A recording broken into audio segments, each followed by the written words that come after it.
نادرشاه افشار بعد از حمله به هندوستان با خودش جواهرات و گنج‌های زیادی رو به ایران میاره. در بین این جواهرات الماسی وجود داشت که وقتی نادر چشمش به اون میفته از بزرگی و درخشش اون ناخودآگاه به اون میگه کوه نور.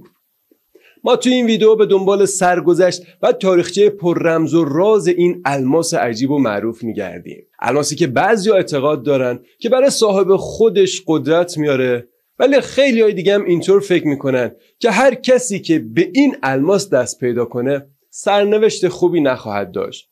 که حالا در ادامه وقتی سرگذشت الماس رو بدونید خودتون متوجه میشید که چرا مردم این حرف رو درباره این الماس میزنن. پس با ما به دنبال حقیقت قصه این الماس و صاحبان اون تا انتهای ویدیو رو همراه باشید.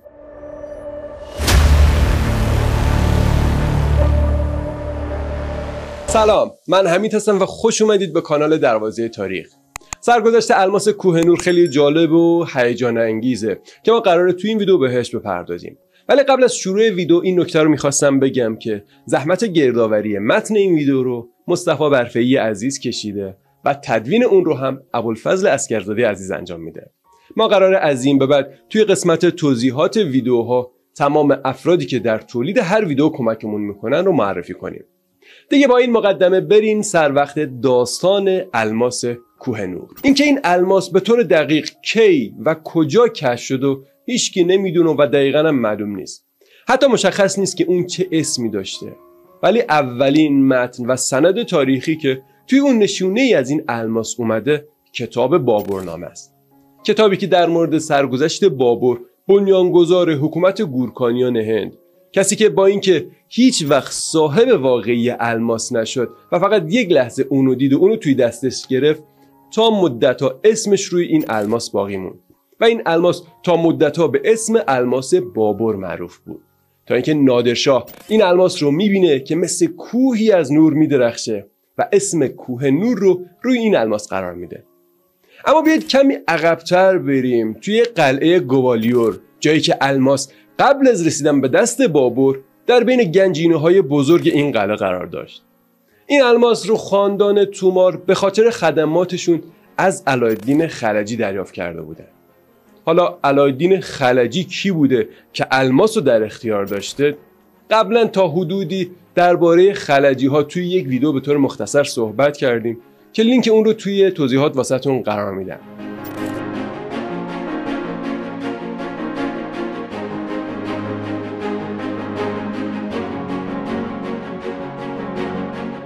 اما اگه بخوایم دقیق تر بگیم، علایالدین خلجی دومین پادشاه افغان ترکتبار از خاندان قلجایی ها بوده که احتمالاً این الماس رو در لشکرکشی های سال 1306 میلادی به جنوب هند توی مالی به دست آورده. دقت کردید که گفتیم احتمالاً از اونجا به دست اومده. اما حالا برگردیم به سراغ بابر. نسبت بابر رو از یک سمت به تیمور و از سمت دیگه به چنگیزخان مغول میرسونن.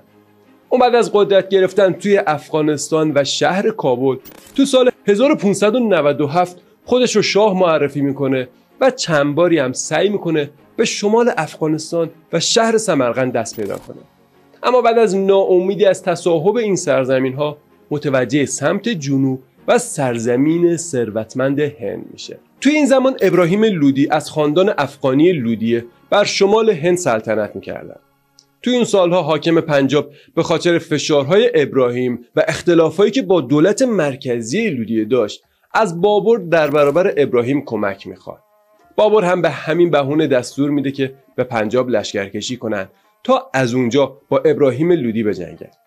در بین لشکر بابر پسر محبوبش همایون هم حضور داشت که نقش مهمی رو در به دست آوردن الماس بازی میکنه که در ادامه بهش میپردازیم.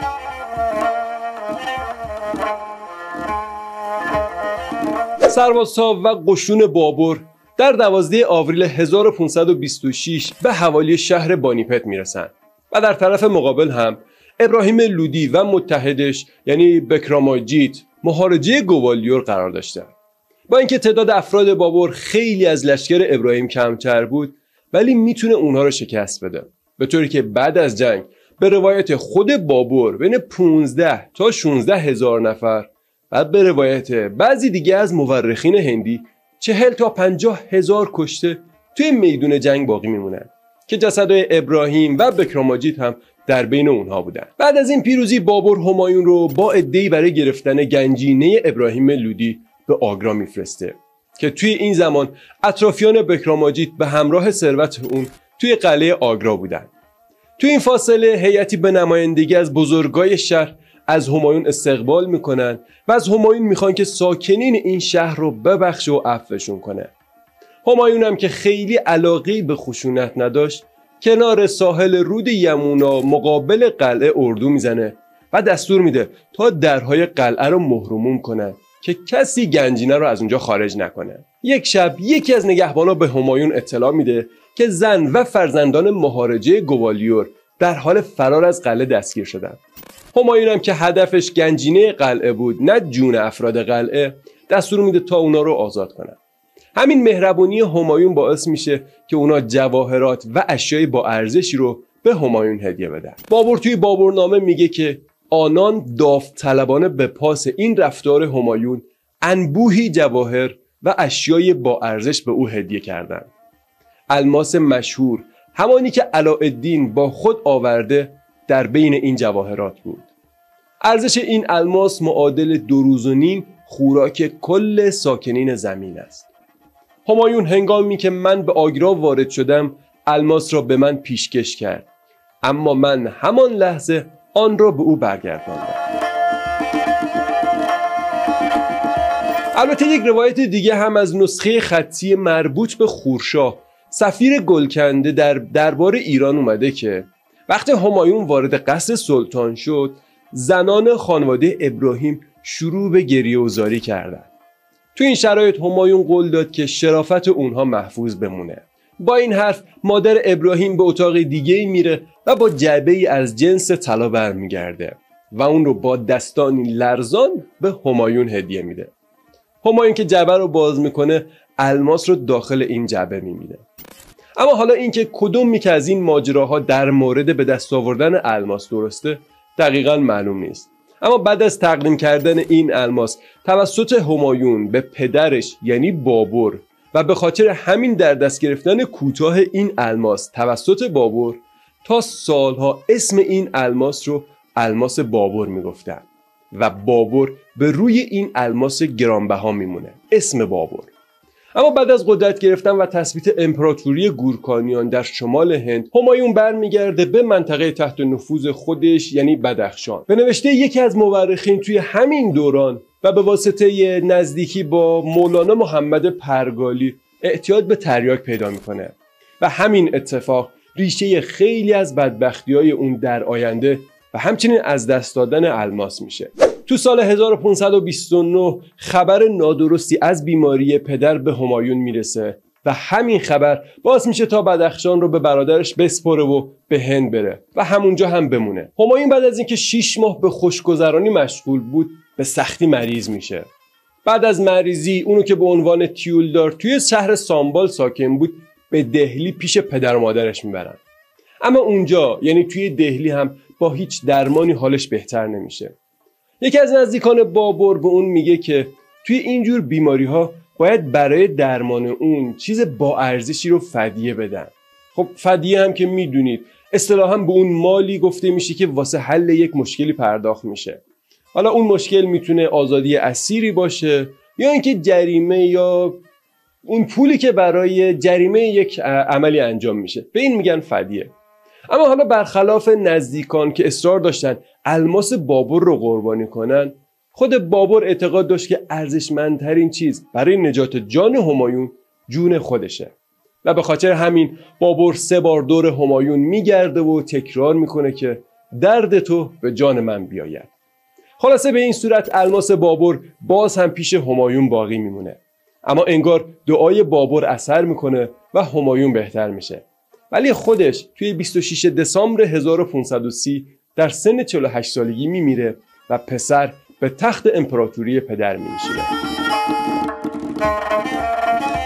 همایون به وصیت پدرش به برادرهاش اهمیت میده و حکومت قسمت‌هایی از قلمرو خودش رو به اونا میسپاره، چیزی که بعدها یکی از عوامل از دست رفتن الماس بابر میشه. چند سالی از به تخت نشستن همایون نگذشته بود که رقیب قوی به اسم فرید سوری از جنگجویان افغان قد علم میکنه.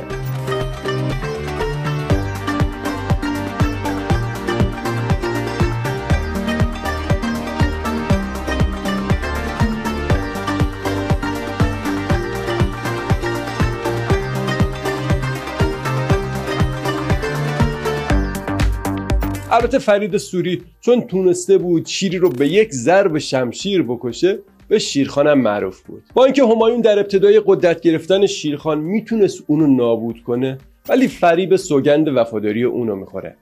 وقتی همایون به آگرا برمیگرده، شیرخان توی همین فرصت افغانها رو علیه حکومت گورکانیان متحد میکنه. شیرخان اول به بنگال حمله میکنه و بر شرق گنگ مسلط میشه که بعد از این اتفاق اسمش رو از شیرخان به شیرشاه تغییر میده. بالاخره همایون تو سال 1540 از شیرشاه شکست میخوره و به لاهور فرار میکنه. البته اگه برادرای همایون بهش کمک میکردن اون شکست نمیخورد، اما برادرها این کارو نمیکنن و همایون شکست میخوره و به مدت 4 سال توی بیابونهای سند و راجستان به دنبال سرپناهی آواره میشه.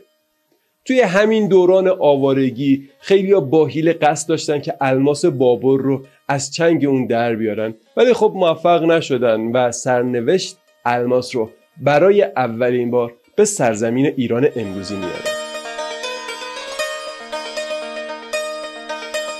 همایون که نتونسته بود نیروی کافی رو برای بازپسگیری حکومت از دست رفتش جمع کنه، به پیشنهاد یکی از نزدیکانش برای کمک گرفتن و فرار از دست شیرخان به سمت ایران و دربار طهماسپ صفوی حرکت میکنه.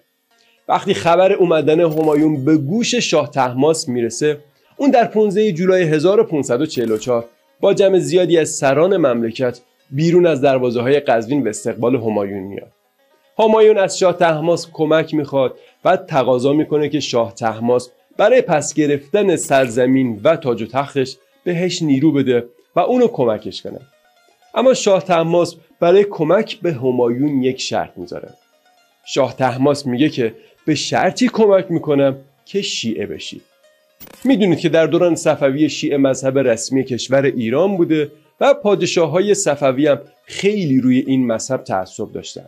خلاصه همایون اولش قبول نمیکنه، ولی بعد به واسطه یکی از بزرگان و به خاطر حفظ جونش و بازپسگیری سرزمینش این کار رو قبول میکنه و نامه‌ای به همراه یک رباعی در مدح امام اول شیعیان برای شاه طهماسپ میفرسته. البته همایون در طول سفرش به ایران توی مشهد هم به مرقد امام هشتم شیعیان رفته بود و اونجا رو هم زیارت کرده بود. شاه طهماسپ هم همه اینها رو به عنوان اعتقاد همایون به تشیع قبول میکنه و بهش کمک میکنه. اما همایون نمیخواست زیر دین شاه ایران باشه. برای همین یک روزی که 2 شاه برای شکار بیرون رفته بودن، همایون الماس بابر رو و یاقوت‌های سرخ بدخشانی رو که همراه خودش داشت توی یه جعبه میذاره و به عنوان هدیه و قدردانی به شاه طهماسپ تقدیم میکنه. بعد از اهدای الماس مهمونی‌های زیادی توسط شاه طهماسپ برای همایون برگزار میشه که تصویر اون مهمونی‌ها توی نقاشی‌های تالار اصلی 40 ستون اصفهان هم وجود داره.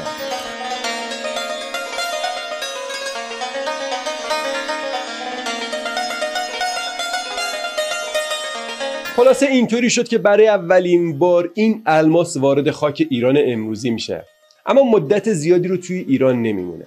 با اینکه شاه طهماسپ به جواهرات علاقه زیادی داشت، اما اعتقادات مذهبی اون خیلی قوی تر بودن و این باعث میشه تا کمتر از 3 سال بعد، یعنی تو سال 1547، الماس بابر رو به دکن بفرسته و اونو به برهان نظامشاه، شاه احمدنگر، یکی از 5 ایالت دکن هدیه بده.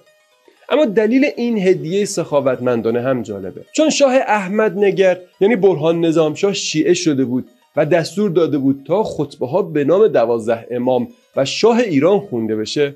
به خاطر همین شاه طهماسپ این هدیه ارزشمند رو به دکن میفرسته و قرار میشه این الماس به این طریق دوباره به هند برگرده.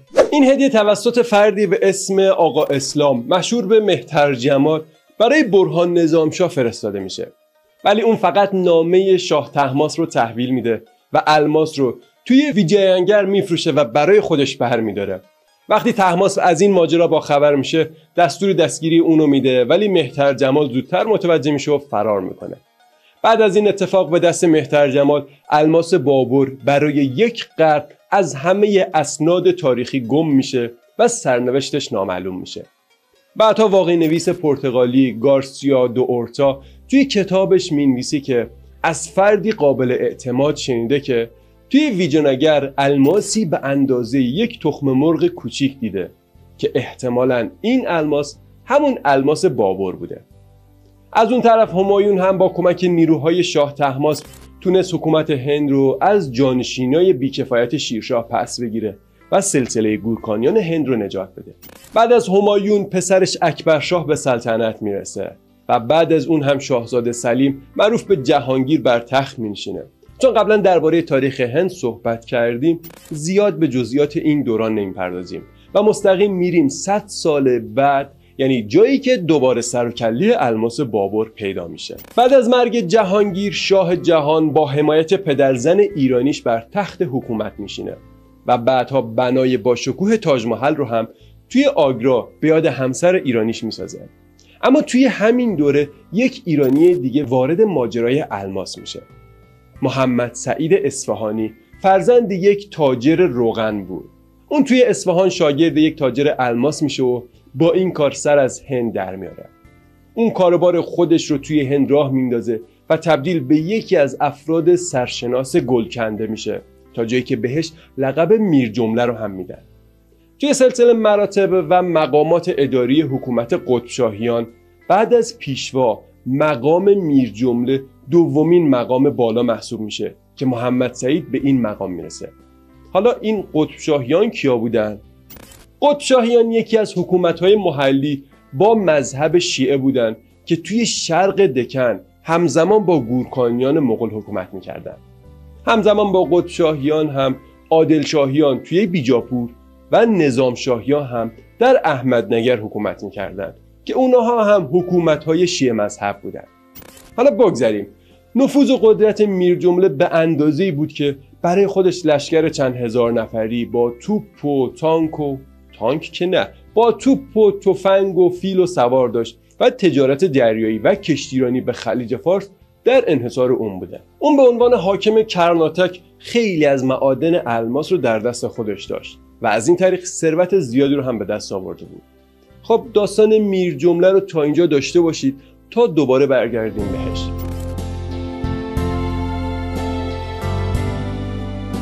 از اون طرف توی دربار شاه جهان رقابت بر سر جانشینی بالا گرفته بود و هر کسی برای اینکه خودش رو پیش شاه جهان عزیز کنه هر کاری که از دستش برمی اومد رو انجام میداد. شاه جهان داراشکوه رو به عنوان ولیعهد خودش انتخاب میکنه که به مذاق خیلی از شاهزاده‌های دیگه خوش نمیاد. یکی از این شاهزاده‌ها اورنگزیب بود که برای رسیدن به حکومت تلاش‌های زیادی میکنه ولی هیچ کدوم نتیجه نداده بودن تا اینکه به سراغ میرجمله میره. اورنگزیب بارها توسط نامه‌هایی که به پدر شاه جهان می‌نویسه میرجمله رو به اون معرفی میکنه و میگه که این شخص قدرتی داره که میتونه به امپراتوری مغول کمک کنه. خود میرجمله هم ته دلش میخواست که به این امپراتوری بپیونده و واقعا دلش میخواست که این اتفاق بیفته. در همین بین محمد امین پسر میرجمله به خاطر کارهایی که کرده بود توی شهر گلکنده توی دربار قطبشاهیان زندانی میشه.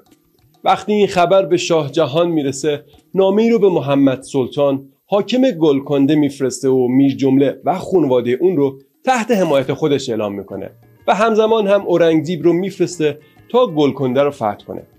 بالاخره بعد از محاصره شهر محمد سلطان تو سال 1656 تسلیم میشه که بعد از این اتفاق میرجمله برای گرفتن عنوان وزارت به آگرا پیش شاه جهان میره. وقتی میرجمله به دیدار شاه جهان میرسه امپراتور بر تخت طاووس نشسته بود که توی همین دیدار میرجمله الماسی رو به شاه جهان هدیه میکنه که همون الماس بابر بود که گفتیم 100 سال ازش خبری نبوده. خلاصه دوباره سرنوشت این الماس رو به دست شاهان گورکانی میرسونه. اما مثل که این الماس زیاد برای شاه جهان خوشیوم نبود. اورنگزیب به همراه برادرش مرادبخش دست به شورش میزنه و بعد از شکست داراشکوه ولیعهد و فراری دادن اون پدر رو مجبور به ترک تخت و حکومت میکنه و خودش تو سال 1658 شاه میشه. شاه جهان بعد از خلع تا زمان مرگش تو سال 1666 توی اتاق خودش زندانی میشه. بعد از مرگ اون هم الماس بابر و بقیه جواهراتش به اورنگزیب میرسه. اورنگزیب بعدها به دکن میره و همونجا هم تا آخر عمرش میمونه و هیچ وقت به دهلی یا شمال هند برنمیگرده تا در نهایت تو شهر احمدنگر تو سال 1706 از دنیا میره. با مرگ اورنگزیب دوران اقتدار حکومت مغول هم از بین میره و بعد از اون دیگه هیچ پادشاه قدرتمندی روی کار نمیاد. بعد از اورنگزیب بارها شاهد کور شدن، زندان افتادن و کشته شدن شاهان و جانشینان اون هستیم. توی تمام این دوران هم الماس بابر جایی در خزانه قلعه سرخ قرار گرفته بود.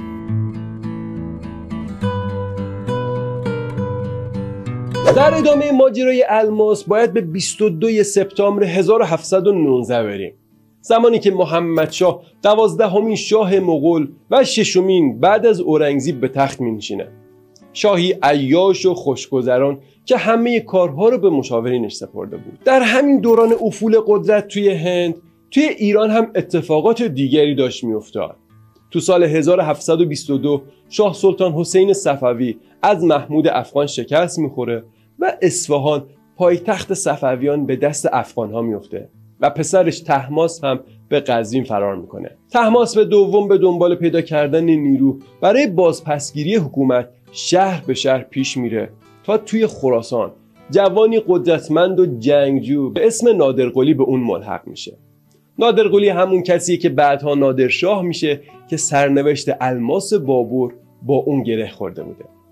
بعد از اینکه تو سال 1736 خودش رو شاه مینامه، برای انتقام از افغانها و گسترش حکومتش به سمت قندهار حرکت میکنه. اما قبل از رسیدن به اونجا نامه‌ای رو به سلطان محمد پادشاه مغولی هند میفرسته و از اون میخواد که تا افغانهای فراری رو به هند راه نده. اما بعد از محاصره قندهار و فرار افغانهای قلجویی به هند، محمد شاه جلوی ورود اونها رو نمیگیره و به درخواست نادر اهمیتی نمیده. وقتی نادر دوباره از اون میخواد که اونها رو اخراج کنه، محمد شاه دوباره جوابی به اون نمیده. چون محمد شاه سلطنت نادر رو به رسمیت نمیشناخت و امیدوار بود که این غاصب سلطنت صفوی توی قندهار شکست بخوره، توجهی به فرستاده‌های نادر نمیکرد. اما از اون طرف نادر بعد از یک دوره طولانی محاصره بالاخره قندهار رو فتح میکنه و سران اونها رو به مازندران تبعید میکنه. بعد از این فتح و رفتار نادر، خیلی از جوانهای افغان به لشکریان اون ملحق میشن که توی این بین جوونی باهوش به اسم احمد وجود داشت که بعدها سرنوشت الماس بابر با اون هم مسیر میشه.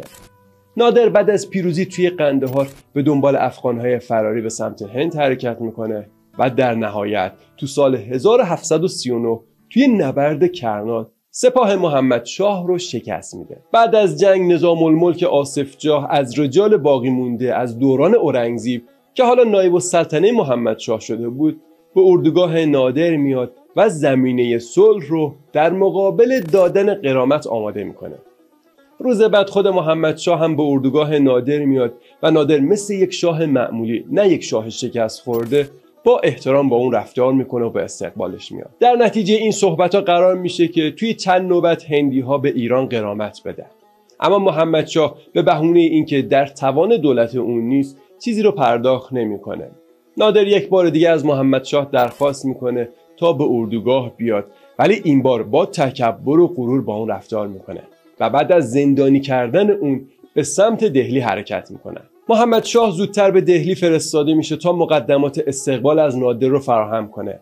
احتمالا نادر توی دربار دهلی با دیدن جواهرات و سنگ‌های به کار رفته توی تخت تابوت حد زده بود که چه گنج‌هایی توی دربار محمد شاه پنهونه. نادر بعد از ورود امپراتوری محمد شاه رو به رسمیت میشناسه و فقط غرامتش رو از اون طلب میکنه و تاج و تخت رو به خود محمد شاه واگذار میکنه. بعد از این کار محمد شاه گنجینه‌ای که حاکمای دهلی تا اون موقع جمع کرده بودن رو برای هدیه و آرزوی سلامتی به نادر میده. به دستور نادر طهماسپ خان جلایر مأمور انتقال این هدایا و غنایم میشه. اما روز بعد شورشی از طرف هندی‌ها رخ میده که این کار باعث عصبانیت نادر میشه که باعث میشه نادر دستور قتل عام مردم رو صادر کنه و در نهایت با وساطت نظام الملک بعد از چند ساعت این دستور رو لغو میکنه. اما جمعیت زیادی توی همین چند ساعت کشته میشه. اما حالا دیگه برگردیم به داستان الماس. درباره الماس 2 تا روایت وجود داره. یکی این که میگن یکی از زنان محمدشاه که از کنار گذاشته شدن خودش ناراحت بود، برای انتقام به نادر محل پنهان کردن الماس رو میگه و میگه که محمدشاه اونو بین دستاری که روی سرش میبنده قایم کرده. نادر هم به بهانه ایجاد دوستی و برادری طبق یک رسم قدیمی درخواست میکنه که دستارهاشون رو با هم عوض کنن. بعد از عوض کردن دستارها، نادر بعد از اینکه به محل اقامتش برمیگرده دستار رو باز میکنه و از دیدن زیبایی و درخشش این سنگ ناخودآگاه میگه کوه نور. هرچند برای این روایت هیچ مدرکی وجود نداره، ولی خیلی ها اینو به روایت دوم ترجیح میدن. ولی توی روایت دوم اومده که محمدشاه برای نجات تاج و تختش خودش این الماس رو به نادر تقدیم میکنه. اگه این روایت دوم درست باشه، الماس بابر که از این به بعد نامش به الماس کوه نور تغییر میکنه، برای بار دوم برای نجات پادشاهی خاندان گورکانی هند به دست ایرانی‌ها میفته. بعد از بازگشت نادر از هند اخلاقش تغییر میکنه و به همه بدبین میشه و حتی پسر خودش رو هم کور میکنه. نادر توی یکی از لشکرکشی‌هاش که نزدیکی‌های قوچان اردو زده بود مطمئن میشه که قرار سوء قصدی رو به جون اون داشته باشن. تو شب 29 ژوئن 1747 احمد خان ابدالی رو توی چادرش احضار میکنه و احمد خان همونیه که گفتیم جوونی بود که توی قندهار به ارتش نادر ملحق شده بود و حالا جز بزرگترین و معتمدترین سرداران نادر شده بود. نادر به احمد خان میگه که قرار سرداران علیه من سوء قصدی رو داشته باشن، پس با نیروهای مورد اعتماد خودت برو و اونها رو دستگیر کن. اما قبل از اینکه احمد خان بتونه این کار رو انجام بده، اون افراد نادر رو به قتل میرسونن و احمد خان هم دیر میرسه. بعد از این اتفاق احمد خان ابدالی با نیروهای خودش سپاه نادر رو ترک میکنه و مهر سلطنتی نادر و الماس کوه نور و بقیه غنایم نادر رو با خودش به قندهار میبره و اونجا هم حکومت ابدالی ها یا دورانی ها رو تأسیس میکنه. ما قبلا درباره تاریخ نادر و همچنین تاریخ افغانستان ویدیوهایی رو ساختیم که میتونید این ویدیوها رو لینکشون رو توی توضیحات وسطتون قرار میدم و با جزئیات بیشتری این اتفاقات اونجا نگاه کنید و بررسی کنید. اما یکی از داستانهای غم انگیز در مورد الماس کوه نور ماجرای شاهرخ میرزا نوه نادره. شاهرخ توسط قاجاریان برای اینکه محل اختفای الماس کوه نور رو نشون بده ابتدا کور و بعد از اون اینقدر شکنجه میشه که زیر این شکنجه ها به قتل میرسه و هیچ کس هم حرف اونو باور نمیکرد که این سنگ سالها قبل به افغانستان برده شده بود. احمدشاه در طول سلطنتش چندین بار به هند حمله میکنه که یکی از اونها که به نبرد سوم بانیپت معروف میشه اهمیت بیشتری داره. توی این زمان مراتع ها از هندی های حاکم توی دکن که از زمان اورنگزیب مدام علیه شاههای مغول گورکانی دست به جنگ میزدن قدرت گرفته بودن. قدرتگیری و پیشروی اونها به سمت شمال به حدی بود که روبروی نیروهای افغان قرار میگیرن. مراتع ها توی پانیپت از احمدشاه شکست میخورن که این پیروزی احمدشاه به نفع گورکانیان تمام میشه و اونها دوباره توی مسند قدرت توی هند باقی میمونن. اما چیزی که این جنگ رو مهم کرده امکان نفوذ بیشتر انگلیس‌ها توی هند بود. چون اگه مراتع ها قدرت رو به دست میگرفتن احتمالاً به خاطر حس میهم پرستی بیشترشون شاید میتونستن با اتحاد هندوها نفوذ استعمار انگلیس رو توی هند شکست بدن. همین نفوذ بیشتر انگلیسی ها بعدها کوه نور رو به جایی بسیار دورتر از وطن اولیش میبره. با مرگ احمدشاه تو سال 1772 حکومت دورانی ها و همچنین کوه نور، یعنی همون شخصیت اصلی داستان ما، به پسر اون یعنی تیمور میرسه و همچنان در خاندان دورانی ها باقی میمونه. بعد از تیمور حکومت به زمانشاه میرسه که توی این سالها سیک ها قدرت گرفته بودن و علیه حکومت مغولی هند و دورانی ها میجنگیدن. سیک ها به رهبری رنجیت سینگ نیروهای زمانشاه رو توی پنجاب شکست میدن. زمانشاه برخلاف پدر و پدر بزرگش زیاد به مشورت با رؤسای قبایل اهمیتی نمیداد و به همین خاطر اونا با محمود برادر زمانشاه همدستی میکنن و علیه اون دست به قیام میزنن. بهترین نیروهای زمانشاه هم تحت فرماندهی برادر تنیش شجاع توی پیشاور بودن. پس زمانشاه کوه نور و بقیه خزانه رو برمی‌داره و سمت پیشاور حرکت میکنه. اما در طول مسیر توسط میزبانش اسیر و زندانی میشه. زمانشاه قبل از منتقل شدن کوه نور رو توی سوراخی در دیوار زندانش پنهان میکنه. وقتی زمانشاه رو پیش محمود میبرن اونو کورش میکنن. ولی بعدها بالاخره شجاع میرزا تو سال 1802 محمود شاه رو شکست میده و کابل رو فتح میکنه و برادرش یعنی همون زمانشاه رو هم نجات میده. بعد از آزاد کردن زمانشاه محل پنهان کردن کوه نور رو از اون میپرسه و اونم بهش آدرس رو میگه و از این تاریخ به بعد شاه شجاع میشه صاحب این الماس بی‌نظیر.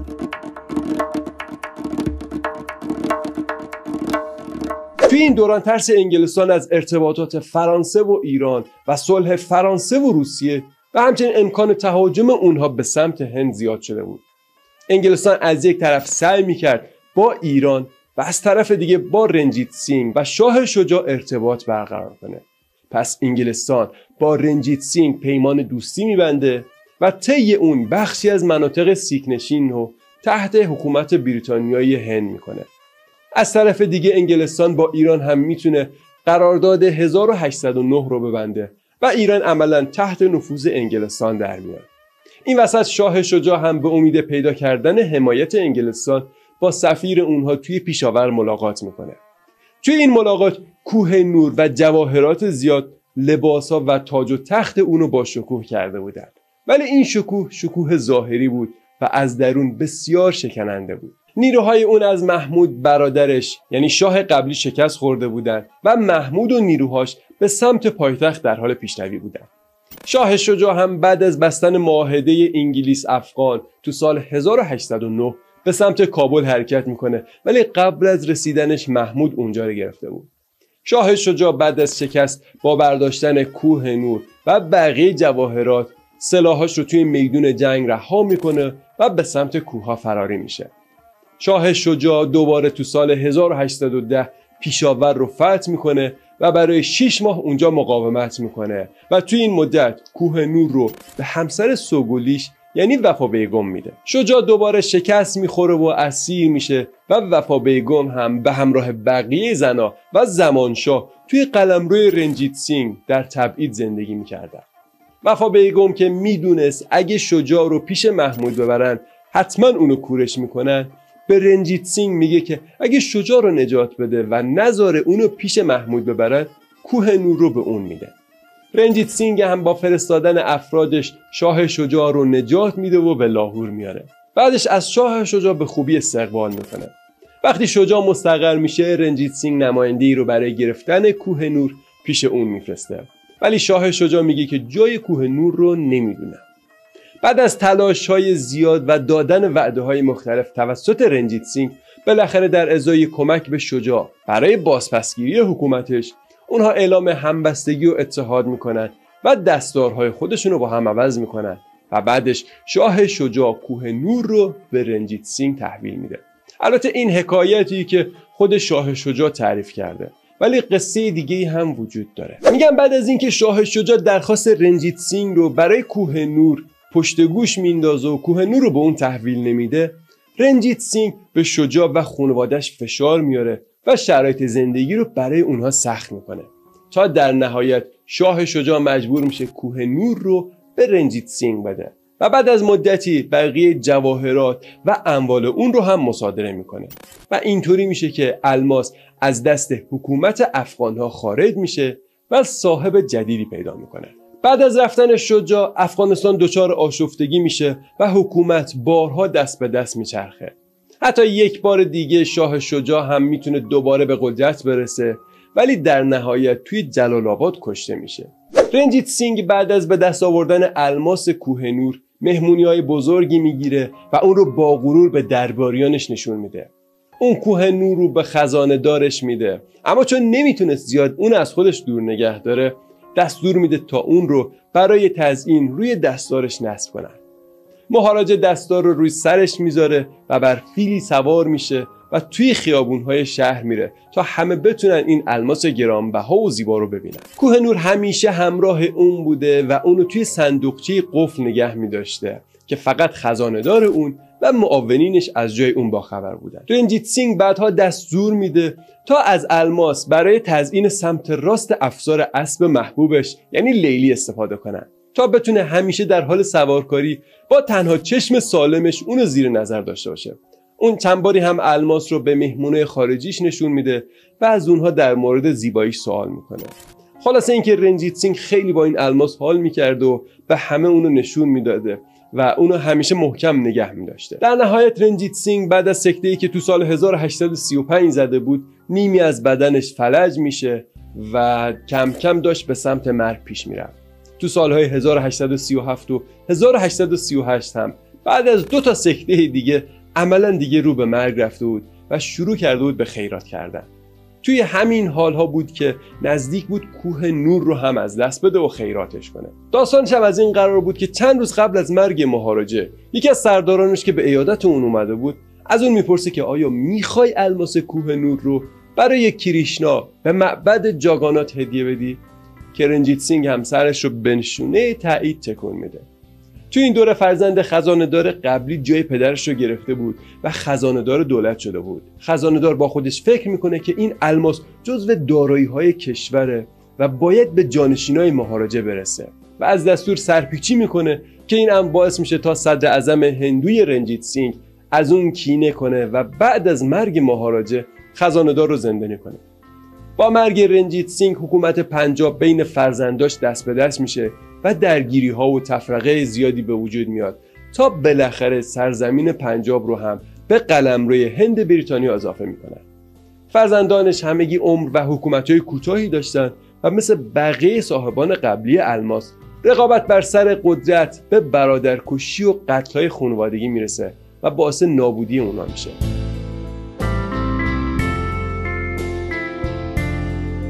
در تمام مدت کشمکش بر سر جانشینی شیر پنجاب، انگلیس حضور سیاسی و نظامی خودش رو توی پنجاب افزایش میده که در نهایت منجر به جنگ اول انگلیس و سیک‌ها توی 10 فوریه 1846 میشه و این جنگ با پیروزی نیروهای انگلیسی همراه بود. فرماندار کل نیروهای انگلیسی با اینکه قسمتی از پنجاب رو تصاحب کرده بود ولی مایل بود که هنوز پنجاب به عنوان یک کشور مستقل باقی بمونه و حائلی بین کشورهای آسیای مرکزی و قلمروی بریتانیا باشه. پس دالیپ سینگ فرزند خردسال رنجیت سینگ رو آخرین پادشاه پنجاب اعلام میکنن و فرماندار خودش الماس رو بر بازوی اون میبنده.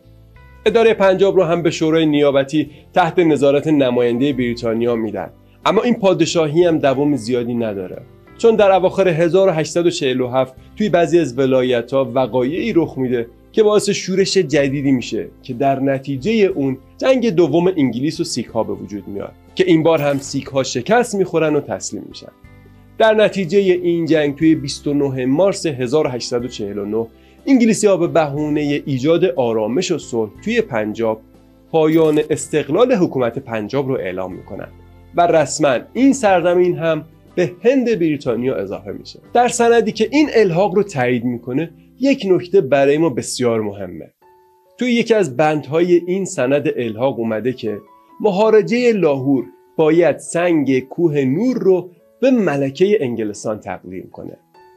بعد از امضای این عهدنامه لرد دالهوزی طی نامه‌ای به مافوقش مینویسه هر روز پیش نمی آید که یک مأمور دولت 4 میلیون تبعه به اتباع امپراتوری بریتانیا بیفزاید و سنگ قیمتی تاریخ امپراتوران مغول را بر سر تاج ملکه خود قرار دهد و این خدمتی است که من انجام دادم. خلاصه بالاخره با یک سری اقدامات پنهانکارانه و امنیتی کوه نور در 6 آوریل 1850 توی بندر بمبئی تحویل کشتی مدیا میشه و برای همیشه خاک آسیا رو ترک میکنه.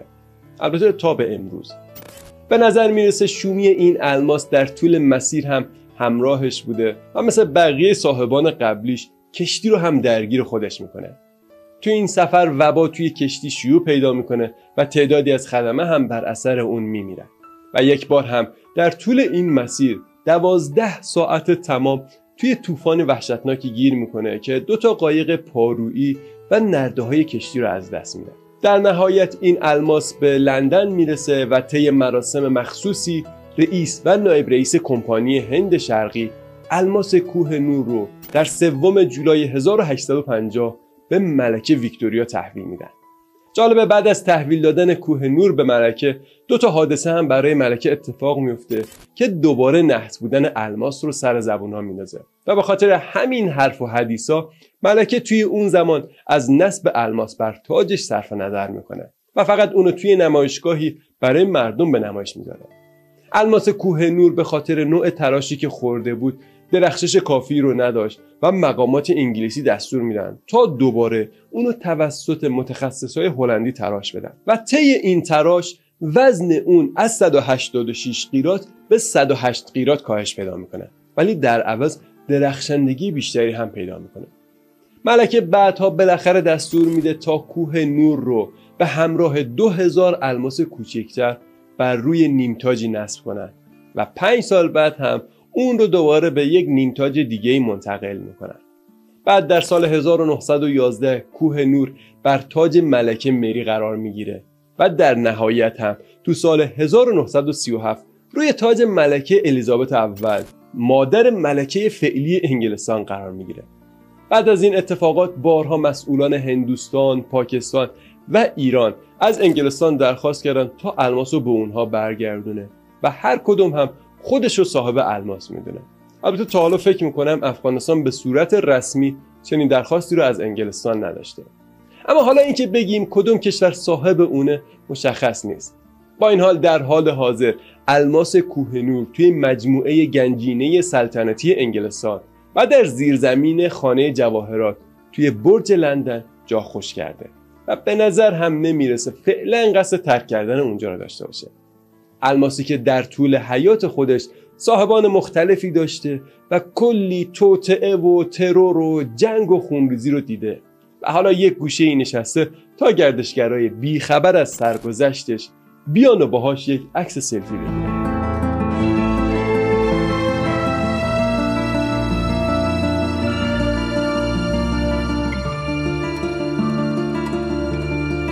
خب این سرگذشت الماس کوه نور بود که با هم مرور کردیمش. امیدوارم این سرگذشت واسهتون جذاب بوده باشه و اگه جزئیات بیشتری درباره این الماس رو خواستید میتونید کتاب الماس کوه نور نوشته ایرج امینی رو بخونید که ترجمه سیما سلطانی هم هست. کتاب اصلی به زبان فرانسه بود و سیما سلطانی این کتاب رو به فارسی ترجمه کرده. اما آیا میدونید الان الماس دریای نور کجاست؟ ازش خبری دارید؟ میدونید که الماس دریای نور هم به همراه الماس کوه نور از هندوستان وارد ایران شد و این سوال حالا من از شما میپرسم، آیا میدونید که فعلا الماس دریای نور کجاست؟ پس کوه نور که فهمیدیم توی انگلستانه، ولی دریای نور رو نمیدونم میدونید کجاست یا نه؟ لطفا اگه ازش خبری دارید توی کامنت ها واسه همون بنویسید و نظرتون رو درباره این ویدیو به همون بگید. اگه ویدیو رو دوست داشتید لایک فراموش نشه و نظرتون رو هم به همون بگید. تا ویدیوی بعدی، خدا نگهدار.